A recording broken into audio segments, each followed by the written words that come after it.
Hi everyone, कैसे हो सारे। होप आप लोग जहाँ भी होंगे अच्छे होंगे। आज की इस वीडियो में हम लोग बात करने वाले हैं दिल्ली यूनिवर्सिटी से रिलेटेड। और गुड न्यूज़ है आप सभी के लिए, जिनका भी रिफंड नहीं आया था तो फाइनली आप सभी के लिए फॉर्म को रिलीज़ कर दिया गया। जिनका भी अगर बैंक डिटेल गलती थी या जिनका रिफंड नहीं आया था तो उनके लिए एक प्रॉपर लिस्ट को भी रेडी किया गया है। तो उसमें सारे कैंडिडेट का लिस्ट है जिनका जिनका रिफंड फेल हुआ था। ठीक है, तो आइए हम लोग बात कर लेते हैं कैसे आपको फॉर्म को फिलअप करना है, कैसे आपको लिस्ट को चेक करना है।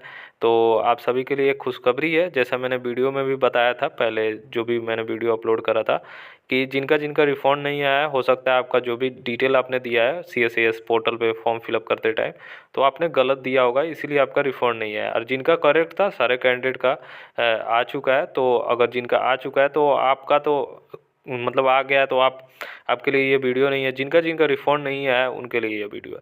हम लोग डायरेक्ट अब वेबसाइट पे ही चलते हैं, वहाँ पे आपको अच्छे से समझा देते हैं कैसे आपको फॉर्म को फिलअप करना है, कैसे आपको लिस्ट को चेक करना है, क्या क्या ध्यान रखना है।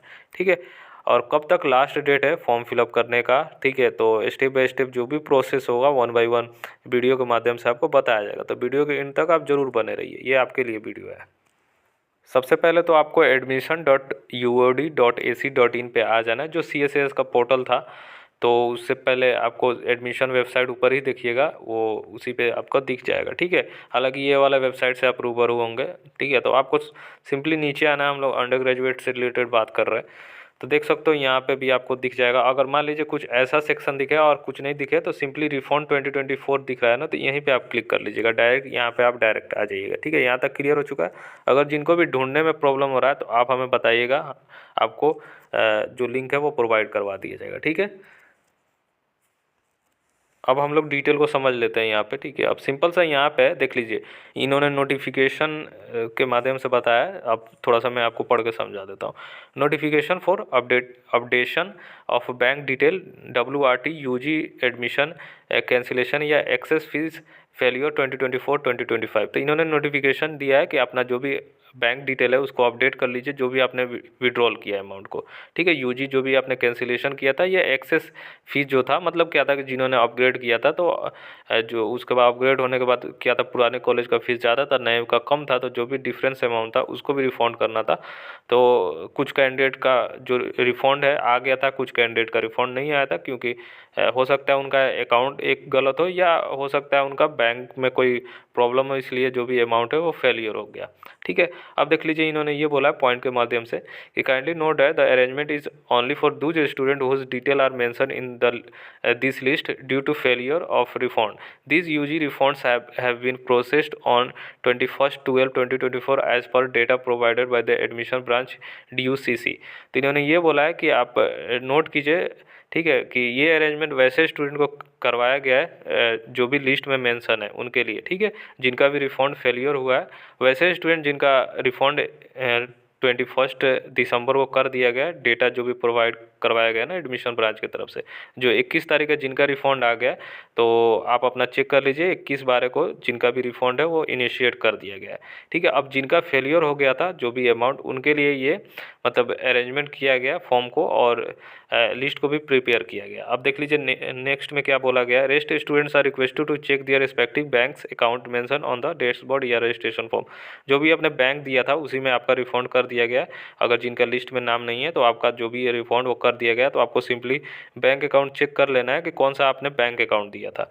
ठीक है, अब देख लीजिए यहाँ पे फॉर्म दिया गया है कि यहाँ से आप फॉर्म फिलअप कर सकते हो, form for refund for UG admissions fees of academic year 2024-2025। तो यहीं से आपको फॉर्म फिलअप करना है। मैं थोड़ी देर में बाद में बताता हूँ कैसे फिलअप करना है, पहले लिस्ट को मैं आपको दिखा देता हूँ। और लास्ट डेट कब तक है, 24/1/2025, यानी 24 जनवरी तक आप अपना जो भी है फॉर्म को फिलअप कर लेंगे। ठीक है, इससे पहले आपको फिलअप कर लेना है, उसके बाद फिलअप कीजिएगा तो आपको कंसाइडर नहीं किया जाएगा। ठीक है, ये लास्ट मौका है। अगर जिनका रिफंड नहीं आया तो कृपया करके आप अपना जो भी फॉर्म है फिलअप कर लीजिए। ठीक है, अगर आपका कोई भी गलती है तो इसमें आपको ध्यानपूर्वक भर लेना है। मैं बताऊँगा क्या क्या चीज़ें भरना है, क्या क्या गलतियाँ नहीं करनी है। अब देख लीजिए, आपको लिस्ट देखना है कि आपका इसमें please check here for the list of candidate for refund. तो यहीं पे आपको चेक करना है। चलिए मैं डाउनलोड ही कर लेता हूँ, यहीं पे आप क्लिक कीजिएगा तो आपके लिए एक डाउनलोड हो जाएगा लिस्ट। तो देख सकते हो आप, ये पूरा प्रॉपर लिस्ट है, लगभग 16 पेज का पीडीएफ है। ठीक है, अब देख लीजिए यहाँ पे सारा रीज़न को दिया गया है। सबसे पहले तो सीरियल नंबर है, उसके बाद एक और सीरियल नंबर दिया गया है, उसके बाद फॉर्म नंबर है, जो भी आपका मतलब फॉर्म नंबर है, जैसे आपने मतलब सीयूईटी का जो भी फॉर्म डाला होगा ना, जब फॉर्म फिलअप करते टाइम, जाहिर सी बात है आपने सीयूईटी का पेपर दिया था तो आपने रजिस्ट्रेशन करते टाइम जो भी दिया था, तो अपना एक मान के चलो अपना रजिस्ट्रेशन नंबर आप देख लीजिए, यहीं से आप मैच कीजिएगा। ठीक है, अपने फॉर्म को ओपन कीजिए, जाकर CSAS पोर्टल पे वो फॉर्म को वहाँ पे कॉपी कीजिए और यहाँ से सिंपली यहाँ पे सर्च कर लीजिए। ठीक है, सर्च कर लीजिएगा, आपका दिख जाएगा। अब देख लीजिए कि जिनका जिनका भी रिफंड नहीं हुआ है तो डायरेक्ट वहाँ पे रीज़न दिया गया, जैसे कि एक मान लीजिए मैं सीरियल नंबर 2 का दिखा रहा हूँ। ठीक है, देखिए मैं थोड़ा सा और जूम कर लूँ, शायद आपको नहीं देखिए यहाँ पे क्या लिखा है, ट्रांजेक्शन रिटर्न। ठीक है, इनका ट्रांजेक्शन रिटर्न हो गया और इन्होंने बोला है अकाउंट्स डज नॉट एग्जिस्ट, यानी अकाउंट जो है वो मतलब है ही नहीं। ठीक है, मतलब सही नहीं है, तो आप मतलब ऐसा ही आपको कर लेना है। अब यहाँ पे जैसे कि किसी किसी का जो डॉक्यूमेंट है वो वैलिड नहीं है, ऐसे कर कर के इन्होंने दे रखा है। जो भी रीज़न से पैसा जो है वापस हो गया है, मतलब उनके तरफ से तो प्रोसेस किया जा रहा था, पर जो अकाउंट था उस पर आया नहीं, इसके वजह से तो मतलब जो भी रीज़न हो, बहुत सारे कैंडिडेट गलत दिए हैं अपना अकाउंट, बहुत सारे कैंडिडेट जो अकाउंट दिए वो अकाउंट चल ही नहीं रहा होगा। ठीक है, तो ऐसा भी हो सकता है। बहुत सारे कैंडिडेट का जो सारा चीज़ें करेक्ट था, पर जो अकाउंट दिए हुए थे वो अकाउंट मतलब चालू हुआ ही नहीं होगा, तो इसीलिए जो रिफंड है वो नहीं आया होगा। तो बहुत सारे रीज़न हो सकते हैं, तो आप अपना यहाँ पे लिस्ट को चेक करो। सबसे पहले फॉर्म नंबर को निकालो और उसको आप चेक कर लो। ठीक है, उसके बाद आपको क्या करना है, फॉर्म को फिलअप करना है। ठीक है, आपको बता दिया मैंने कि यहाँ पे कैसे करना है, लिस्ट को कैसे डाउनलोड करना है। अब चलिए हम लोग फॉर्म को फिलअप करके बता देते हैं कैसे आपको फिलअप करना है। सिंपली यहाँ पे जो दिया गया है, form for refund for UG admission fees of the academic year 2024-2025, इसी के नीचे जो HTTPS करके दिया गया है ना, तो इसी पे आपको सिंपली क्लिक करना है। चलिए हम लोग क्लिक करके आगे लेके चलते हैं। आप तो देख सकते हो ये गूगल फॉर्म ओपन हो चुका है। अब देख लीजिए यहाँ पे क्या क्या चीज़ों को फिलअप करना है। ठीक है, तो अपना जो भी रजिस्ट्रेशन या फॉर्म नंबर जो भी आपका है इसको फिलअप करना है। जो भी आपने CSAS पे रजिस्ट्रेशन किया है तो उसमें अपना जो भी रजिस्ट्रेशन या फॉर्म नंबर जो भी आपका दिख रहा है उसको सिंपली यहाँ पे फिलअप कीजिएगा। ठीक है, उसके बाद अपना नाम फिलअप कीजिएगा, फर्स्ट नेम और लास्ट नेम। ठीक है, उसके बाद अपना ईमेल आईडी जो भी है वो फिलअप कीजिएगा, जो भी आपने फॉर्म में दिया था वही फिलअप कीजिएगा। ठीक है, और उसके बाद फ़ोन नंबर एक्टिव दीजिएगा। ठीक है, अगर एक्टिव दीजिएगा तो इसी पे आपको मतलब सारा चीज़ें मैसेज वगैरह आएगा। उसके बाद आप देख लीजिए डेट ऑफ बर्थ अपना डालिएगा, sorry date of cancellation of admission, sorry मुझे लगा date of birth, date of cancellation of admission, कब आपने जो भी कैंसिलेशन के लिए मतलब किया था, तो सिंपली आपको ओपन करना है CSAS, वहीं पे देखिएगा जहाँ पे आपने एडमिशन है ना, तो वहीं पे क्लिक कीजिएगा तो देख लीजिएगा आपका जो जिस दिन आपने विड्रॉल किया था उसी दिन का डेट मंथ ईयर जो भी है वो कर लीजिएगा। रीज़न फॉर रिफंड, क्या रीज़न था आपने रिफंड किया था, cancellation of admission, refund related to extra fees, any other, जो भी आपका था।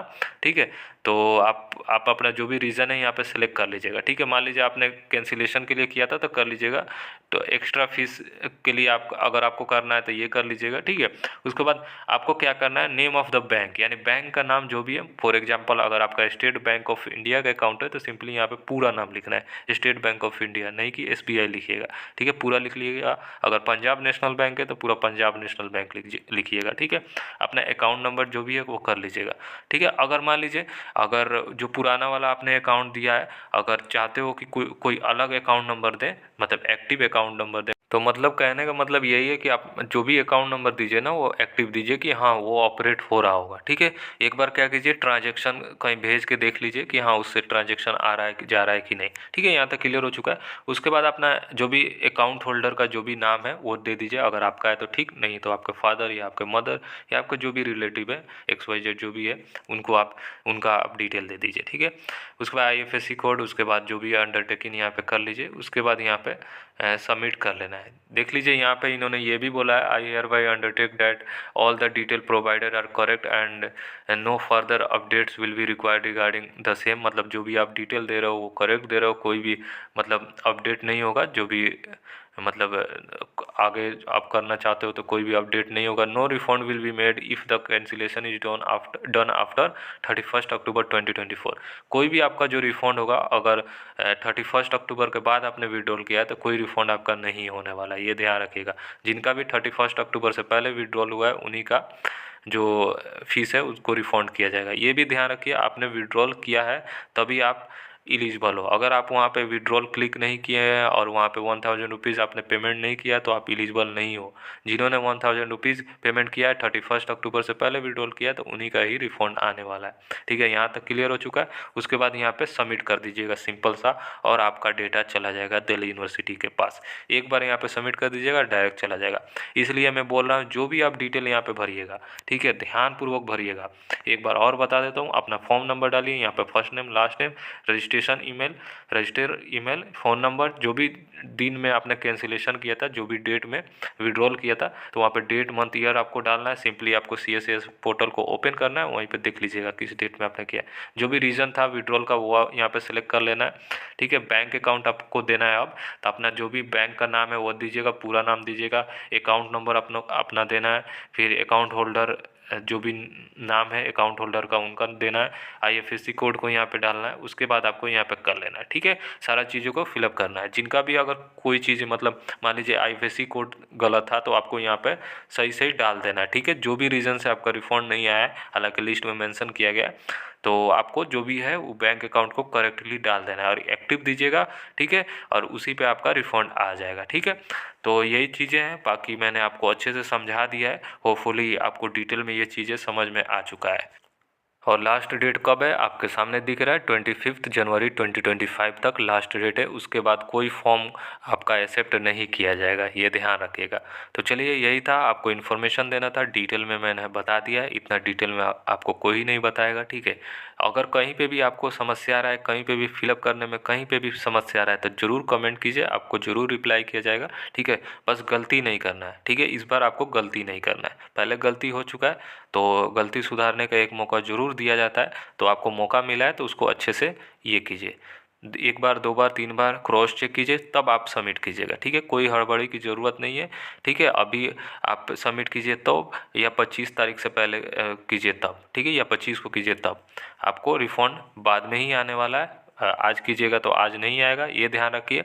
25 के बाद ही आपका रिफ़ंड आएगा, ये मान के चलो। 25 के बाद आपको 1 महीना का टाइम आपको देना होगा, 1 महीना के अंदर आपका रिफ़ंड आएगा। तो ये मान के चलो फरवरी एंड तक आपका रिफ़ंड जो भी है वो कर दिया जाएगा। ठीक है, दिल्ली यूनिवर्सिटी आपका पैसा नहीं रखने वाली है, आराम से आपको फिलअप कीजिए, अभी आपको करेक्ट कर लेना है। ठीक है, पैसा आपका आ जाएगा, कहीं नहीं जाने वाला है। ठीक है, यहाँ तक क्लियर हो चुका है। तो चलिए फिर मिलते हैं अलग वीडियो के साथ, वीडियो को यहीं पर एंड करते हैं।